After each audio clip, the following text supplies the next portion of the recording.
بسم اللہ الرحمن الرحیم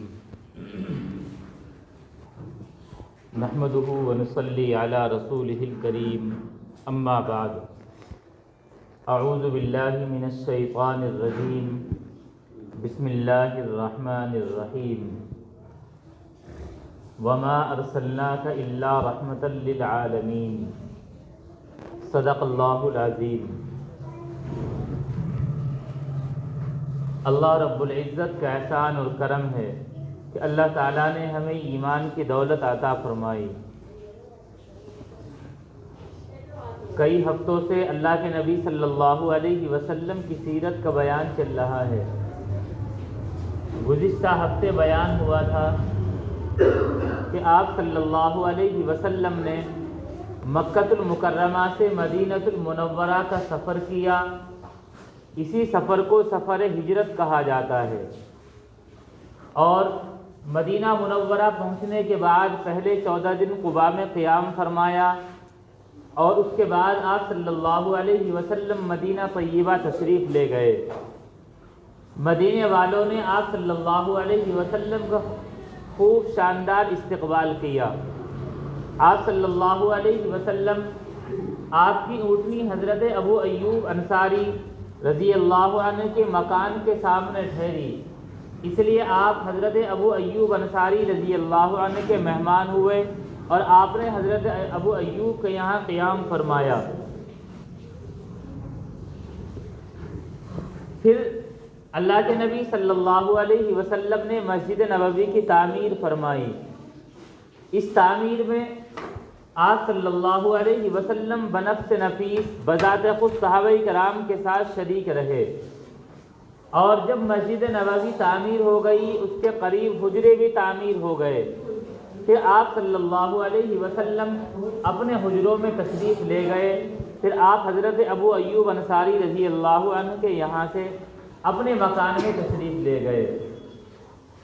بہرحال اللہ کے نبی صلی اللہ علیہ وسلم جب مدینہ منورہ میں پہنچے ہیں تو جس طریقے پر مکۃ المکرمہ کے اندر جو لوگ وہاں آباد تھے وہ صرف اور صرف خالصتاً مشرک تھے، کسی مذہب کے پیروکار نہیں تھے، اور نہ ہی ان کے پاس کوئی آسمانی کتاب تھی۔ جب آپ صلی اللہ علیہ وسلم مدینہ المنورہ پہنچے تو مدینہ المنورہ میں 3 قبیلے تو یہودیوں کے آباد تھے، بنو نذیر، بنو قینقاع اور بنو قریظہ، اور اسی طریقے پر کچھ مشرک قبائل بھی آباد تھے جیسے اوس اور خزرج۔ یہی وہ قبیلے ہیں۔ خزرج کے لوگوں نے اللہ کے نبی صلی اللہ علیہ وسلم کی خدمت میں پہنچ کر ایمان قبول کیا تھا، اور انہی لوگوں کی محنت سے بہت سارے لوگ پھر مدینہ المنورہ میں مسلمان ہوئے۔ جب آپ صلی اللہ علیہ وسلم بھی ہجرت کر کے تشریف لے آئے، پھر آپ صلی اللہ علیہ وسلم نے اپنے مکان میں پہنچنے کے بعد ازواج مطہرات اور دیگر حضرات جو باقی رہ گئے تھے، بال بچے، ان کو بلوایا۔ ان سب کو مدینہ المنورہ بلوایا۔ اب جن لوگوں نے ہجرت کی وہ سب مہاجر کہلائے، اور مدینہ المنورہ میں رہنے والے لوگ جنہوں نے ان مہاجرین کی مدد کی وہ انصار کہلائے۔ اس طریقے پر مسلمانوں میں صرف پہچان کے لیے انصار اور مہاجر بنے۔ جو لوگ ہجرت کر کے آئے وہ مہاجر کہلائے، جو مدینہ المنورہ کے رہنے والے لوگ تھے جنہوں نے مدد کی وہ انصار کہلائے۔ مہاجر کے معنی ہجرت کرنے والا، اپنے وطن کو چھوڑ کر آنے والا، اور انصار کے معنی مدد کرنے والا۔ اللہ کے نبی صلی اللہ علیہ وسلم نے انصار اور مہاجرین کے درمیان ایک بھائی چارہ قائم فرمایا جس کو مواخات کہا جاتا ہے۔ ایک مرتبہ اللہ کے نبی صلی اللہ علیہ وسلم نے انصار اور مہاجرین کو جمع کر کے ایثار اور ہمدردی کے اوپر ایک جامع تقریر فرمائی۔ تقریر کے بعد آپ اور ایک دوسرے کی مدد کی ترغیب دی، ایک دوسرے کے ساتھ ہمدردی اور ایثار اور قربانی کے جذبے کے اوپر آپ صلی اللہ علیہ وسلم نے گفتگو فرمائی۔ اور آپ نے انصار کے مہاجرین کے درمیان خودداری عزت نفس اس کے متعلق بھی بیان فرمایا۔ پھر آپ صلی اللہ علیہ وسلم نے ایک ایک انصاری صحابی کو اور ایک ایک مہاجر صحابی کو بلایا۔ بلانے کے بعد ایک کا ہاتھ دوسرے میں دے کر فرمایا آج سے یہ تمہارے بھائی ہیں۔ چونکہ مدینے سے ہجرت کر مکہ المکرمہ سے ہجرت کر کے آنے والے صحابی بے سر و سامان تھے، یہاں نہ ان کے گھر والے، نہ ان کا مکان، نہ جائیداد، نہ کاروبار تھا، اس لیے یہاں ان کو بھائی کی ضرورت تھی۔ آپ صلی اللہ علیہ وسلم نے ایک ایک انصاری صحابی کو ایک ایک مہاجر کا بھائی بنایا اور ان کو رخصت کر دیا۔ چونکہ مواخات اس کے معنی آتے ہیں بھائی چارہ قائم کرنا اور ایک دوسرے کا بھائی بنانا۔ اللہ کے نبی صلی اللہ علیہ وسلم نے انصار اور مہاجر صحابہ کرام کے درمیان یہ بھائی چارہ قائم فرمایا۔ انصار اور مہاجرین نے وہ مثال قائم کی کہ دنیا کی تاریخ میں ایسی مثال نہیں ملتی۔ جس انصاری صحابی کے حصے میں جو مہاجر صحابی آئے انہیں بھائی بنا کر اپنے گھر لے گئے، آدھی جائیداد دی، مکان میں 2 کمرے ہیں ایک ان کے نام کر دیا، ساری چیزیں آدھی آدھی تقسیم کر دی۔ حتیٰ کہ بعض انصاری صحابی وہ بھی تھے جن کی کئی بیویاں تھیں، انہوں نے اپنی ایک بیوی کو طلاق دی اور عدت گزار کر اپنے مہاجر بھائی سے اس کا نکاح کرایا۔ یہ قربانی کی مثال، انصار کا وہ جذبہ ایثار اللہ تبارک و تعالیٰ کو اتنا پسند آیا کہ اللہ تبارک و تعالیٰ ان کی بار بار قرآن کریم میں تعریف کرتے ہیں۔ اللہ نے فرمایا یؤثرون علی انفسہم ولو کان بہم خصاصہ، کہ وہ ایسے لوگ ہیں کہ اپنے اوپر ترجیح دیتے ہیں چاہے خود خصاصہ تنگ دستی کی حالت میں ہو، لیکن وہ اپنے بھائیوں کی مدد کرتے ہیں۔ اور ادھر مہاجر صحابہ نے بھی ایسا نہیں کیا کہ انہوں نے جو مال دیا اس کو کھسوٹنا شروع کر دیا، بلکہ ان کا شکریہ ادا کیا کہ آپ کا سب سے بڑا احسان ہمارے اوپر یہ ہے کہ آپ ہمارے بھائی بن گئے، ہمیں آپ کی مال، آپ کی جائیداد کی ضرورت نہیں۔ چنانچہ تاریخ میں لکھا ہے حضرت عبد الرحمن بن عوف رضی اللہ عنہ، یہ مہاجر صحابی ہیں، ان کے حصے میں جو انصاری صحابی آئے انہوں نے ان کو اپنا مال جائیداد وغیرہ پیش کیا، لیکن انہوں نے ان کی عزت و احترام کے ساتھ واپس کر کے یہ کہا کہ آپ میرے بھائی ہیں، بس اتنا ہی کافی ہے، آپ مجھے مدینے کے بازار کا پتہ بتا دیجئے تاکہ میں مدینے کے بازار میں جاؤں اور تجارت کروں، میں آپ پر بوجھ بن کر نہیں رہوں گا۔ چنانچہ مؤرخین نے لکھا ہے یہ بازار میں گئے اور تجارت شروع کر دی، اور اللہ نے اتنا نوازا کہ مدینے کے بڑے مالداروں میں ان کا شمار ہوا کرتا تھا، ایک وقت وہ بھی آیا۔ تو یہ انصار اور مہاجرین کے درمیان بھائی چارہ اللہ کے نبی صلی اللہ علیہ وسلم نے قائم کیا، اور یہ اسلام کی وہ مثال ہے کہ مذہب اسلام میں رنگ و بو، نسل، مذہب اور مہاجر اور انصاری یہ ساری چیز سب بعد میں ہوتی ہے، لیکن مواقعات اور بھائی چارہ پہلے ہوتا ہے۔ آج ہمارے درمیان سے یہی چیز ختم ہو گئی، ہم ذات، برادری، نسل، رنگ، روپ، مالداری، غریبی، ان تمام چیزوں میں بٹ کر رہ گئے۔ ہم نے یہ نہیں دیکھا کہ اللہ کے نبی صلی اللہ علیہ وسلم نے ایک مسلمان کو دوسرے کا بھائی بنایا۔ اصل چیز یہ ہے کہ ایک ایمان والا دوسرے کا بھائی ہے، ان میں ایک رشتہ ایک کلمے کا ہے، لا الہ الا اللہ محمد الرسول اللہ کا رشتہ ہے، اور اس سے مضبوط رشتہ کوئی نہیں ہو سکتا۔ لیکن ہم نے اس رشتے کو کمزور کیا اور ہم نے اپنی ذات، برادری، نسل وغیرہ کے رشتوں کو مضبوط بنایا۔ ہم تو منہ دیکھ کر سلام کرنے والے ہو گئے، مالدار دکھا تو اچھے سے سلام کر دیا، غریب دکھا تو جواب بھی نہیں دیا۔ اپنے ذہن کا، اپنے تعلق کا، اپنی ذہنیت کا آدمی ملا تو اس سے سلام جواب ہوا، دوسرے کو اس طریقے پر اگنور کر دیا جیسے ہم جانتے نہیں ہیں۔ یہ اسلامی تعلیم کے بالکل خلاف ہے۔ اللہ کے نبی صلی اللہ علیہ وسلم نے اتنی دور کے صحابہ جو مکہ المکرمہ میں تھے، جن کا کاروبار، بزنس تھا، اور مدینہ المنورہ کے رہنے والے انصار، ان کی کاشتکاری کا کام تھا، ان کے ذہنیت بھی الگ تھی، کاروبار بھی الگ تھے، زبان اگرچہ عربی تھی لیکن انداز کا فرق تھا، لیکن انہوں نے ساری چیزوں کو پس پشت ڈالا، اللہ کے نبی صلی اللہ علیہ وسلم کے بنائے ہوئے اس رشتے کو مضبوطی سے قائم رکھا۔ یہی وجہ ہے کہ جب متحد ہو گئے، ایک ہو گئے، انصار مہاجر میں کوئی فرق نہیں رہا، کندھے سے کندھا ملا کر کھڑے رہے، تو پھر دشمنوں کی ہوا اکھڑتی چلی گئی۔ بہرحال انصار نے وہ ایثار کا جذبہ دکھلایا۔ پھر اللہ کے نبی صلی اللہ علیہ وسلم نے جب مسجد نبوی تعمیر کی، مسجد نبوی کے ساتھ ساتھ ایک صفہ بھی تعمیر کیا، ایک چبوترا بنایا جس کو عربی زبان میں صفہ کہا جاتا ہے۔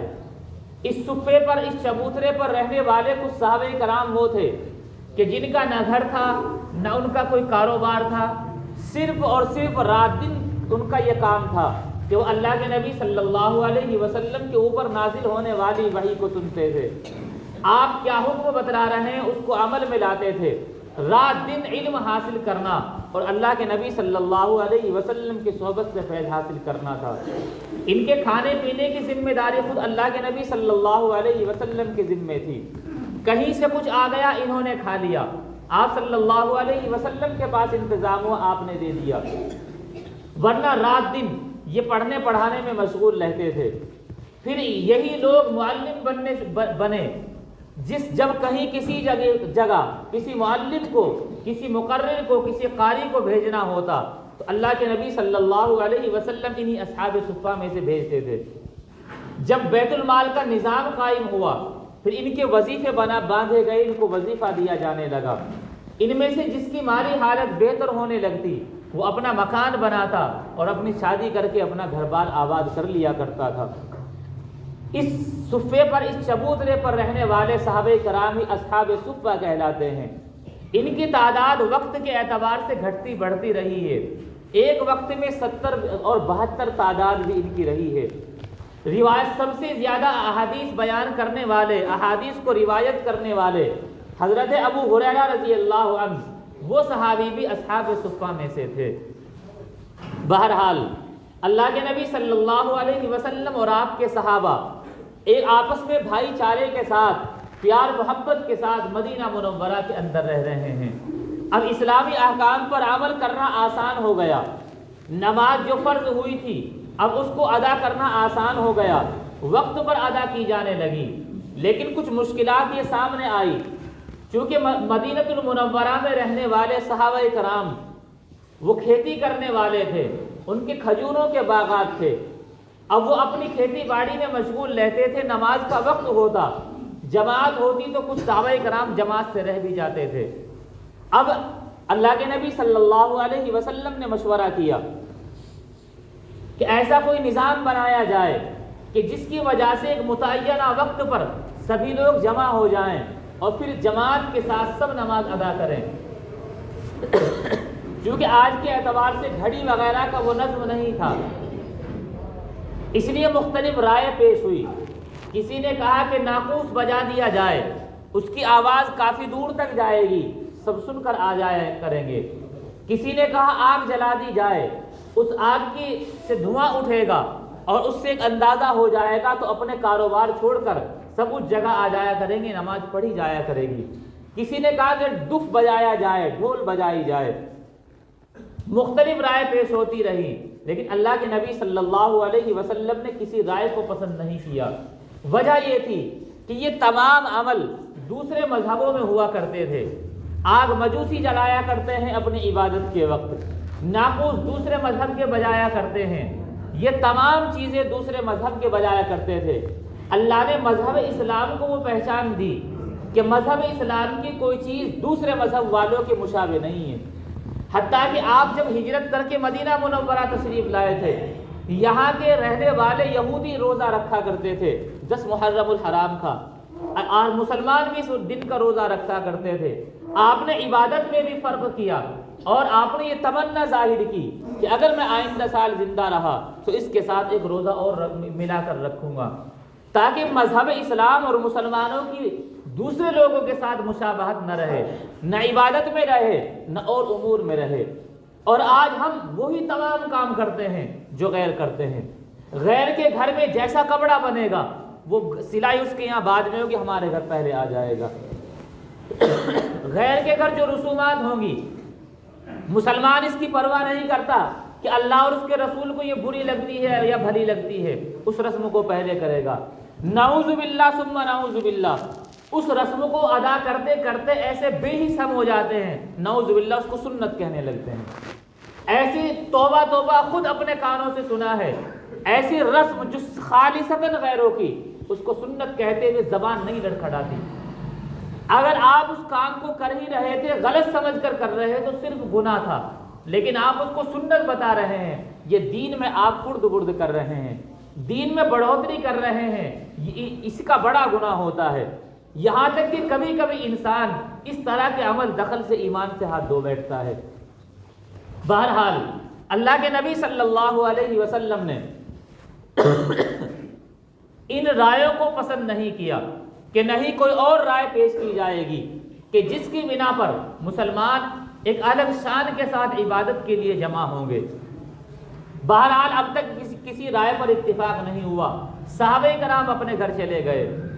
ادھر فجر سے پہلے ہی ایک انصاری صحابی حضرت عبداللہ بن زید بن عبد ربہ، وہ دوڑے دوڑے تشریف لاتے ہیں۔ انہوں نے عرض کیا کہ اللہ کے نبی صلی اللہ علیہ وسلم، میں نے خواب میں ایک شخص کو یہ کلمات کہتے ہوئے سنا، جو اذان کے کلمات کہے جاتے ہیں، انہوں نے وہ بیان فرمائے۔ جیسے وہ ذکر کر رہے تھے، کچھ ہی وقت گزرا کہ حضرت عمر فاروق رضی اللہ عنہ تشریف لائے، وہ بھی اپنا یہی خواب ذکر کرتے ہیں۔ آپ صلی اللہ علیہ وسلم نے اس کو بہت پسند فرمایا، چونکہ یہ وہ الفاظ تھے جن میں اللہ تبارک و تعالیٰ کی کبریائی اور بڑائی بیان ہوتی ہے۔ یہ وہ الفاظ ہیں جس میں اللہ کے معبود ہونے کو بیان کیا جاتا ہے۔ یہ وہ الفاظ ہیں جن میں رسول اللہ صلی اللہ علیہ وسلم کی رسالت کا بیان ہوتا ہے۔ یہ وہ الفاظ ہیں جن میں مسلمانوں کی ہمدردی، خلوص و وفاداری ظاہر ہوتی ہے، مسلمانوں کو کامیابی کی طرف بلایا جاتا ہے، مسلمانوں کو نماز کے لیے بلایا جا رہا ہے۔ ایسے ہی کلمات چاہیے تھے کہ مسلمانوں کو ان تمام چیزوں کے لیے بلایا جائے۔ چنانچہ اللہ کے نبی صلی اللہ علیہ وسلم نے فرمایا کہ بلال کو بلاؤ، فَإِنَّهُ أَنْدَى صَوْتًا، بلال کو بلاؤ اس لیے کہ ان کی آواز بڑی بلند ہے۔ حضرت بلال رضی اللہ عنہ کو اذان کے وہ کلمات سکھلائے گئے۔ حضرت بلال رضی اللہ عنہ نے اذان دینی شروع کی۔ اس وقت سے لے کر آج تک اللہ تبارک و تعالیٰ نے اس امت کے اندر یہ سلسلہ جاری رکھا ہے کہ 5 وقتہ نمازوں کے لیے اذان کہی جاتی ہے، اور یہی وہ صدا ہے جو خواب میں دکھلائی گئی تھی، یہی وہ صدا ہے جو اللہ کی منشا تھی، یہی وہ صدا اور آواز ہے جو رسول اللہ صلی اللہ علیہ وسلم کو پسند تھی۔ اس وقت سے یہ سلسلہ جاری ہے اور انشاءاللہ قیامت تک اذان کا یہ سلسلہ جاری رہے گا۔ اگر کبھی بند ہوتا ہے تو وہ ہماری نحوست اور بدعمالی ہو سکتی ہے، لیکن اللہ کا جاری کیا ہوا یہ کبھی بند نہیں ہو سکتا۔ بہرحال اللہ تبارک و تعالیٰ نے مدینہ المنورہ میں اذان کی ابتدا فرمائی اور اس وقت سے اذان شروع ہو گئی۔ پھر مدینہ المنورہ کے اندر اب مسلمان سکون کی زندگی تو گزار رہے ہیں، لیکن یہاں یہودیوں کے 3 قبیلے آباد ہیں، بنو نذیر، بنو قریظہ اور بنو قینقاع۔ یہ یہودی تھے، اصلاً یہ عرب تھے، لیکن یہ مدینہ المنورہ میں آ کر آباد ہو گئے تھے۔ ان کو پتہ چلا تھا کہ ایک آخری پیغمبر آئے گا، وہ آخری پیغمبر مدینہ المنورہ کے اندر رہے گا، تو ان کو یہ امید تھی کہ جس طریقے پر بنی اسرائیل کے اندر بے شمار انبیاء علیہ السلام تشریف لائے ہیں، اسی طریقے پر وہ آخری پیغمبر بھی بنی اسرائیل میں ہی تشریف لائیں گے۔ لیکن اللہ کا منشا یہ ہوا کہ حضرت ابراہیم علیہ السلام کے دوسرے بیٹے بنو اسماعیل کے اندر آپ صلی اللہ علیہ وسلم تشریف لائے۔ ان لوگوں کو اس بات سے حسد ہوا، اور حسد اور بغض کی بنا پر ان کے دلوں میں ایک عداوت آپ صلی اللہ علیہ وسلم سے پیدا ہو گئی۔